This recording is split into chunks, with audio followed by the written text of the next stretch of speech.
오늘 저는 내가 만난 하나님을 소개하려고 합니다. 처음 예수님을 어떻게 만났는지에 대하여 말씀드리려고 합니다.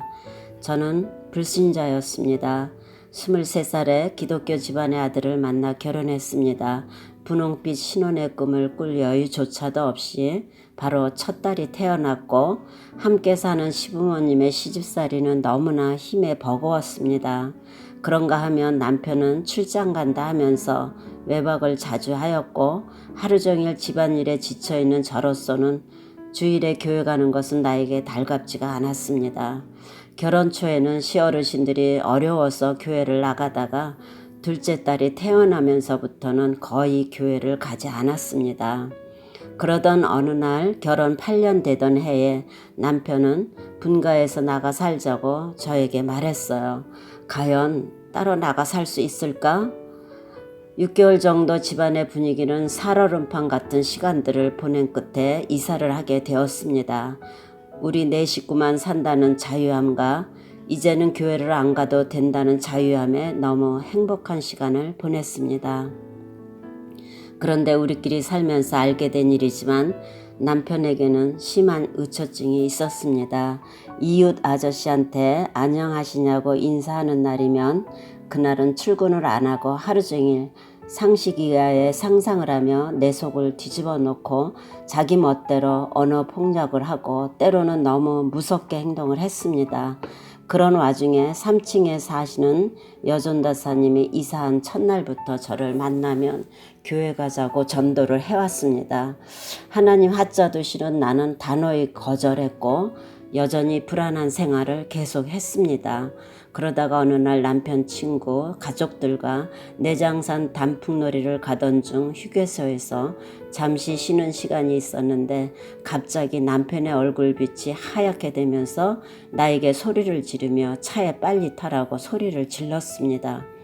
속으로 무슨 일이 일어났구나 하면서 차를 탔는데 120km 이상 달리면서 목적지까지 도착해 숙소로 들어가 밤새도록 욕을 하며 하는 말이 자기 친구하고 내가 눈이 맞았다고 하면서 언제부터 그런 관계였냐고 엉뚱한 상상을 하며 괴롭혔습니다. 그런 남편에게 나는 할 말을 잃었습니다. 한마디 대꾸라도 하면 곧바로 폭력이 가해질 것 같은 분위기 속에서 불현듯 3층 아줌마가 교회 가자고 한 생각이 떠오르면서 처음으로 하나님을 내 입속에서 불러봤습니다. 하나님 그분은 내 속을 아실 것 같았습니다. 전도사님께 찾아가 교회 가겠다고 약속하고 전도사님의 인도로 온 가족이 교회 갔습니다. 그런데 첫날 이상한 일이 일어났습니다. 찬송가를 부르는데 어찌나 눈물이 나는지 고개를 들을 수가 없었습니다.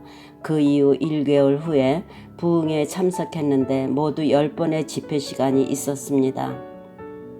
시간마다 말씀의 은혜를 받게 되었는데 옥합을 깨트린 마리아에 대한 말씀과 내 영혼이 은총 입어 찬송가에서 저는 내 심장에 화살과 같이 꽂히는 것을 경험하게 되었습니다.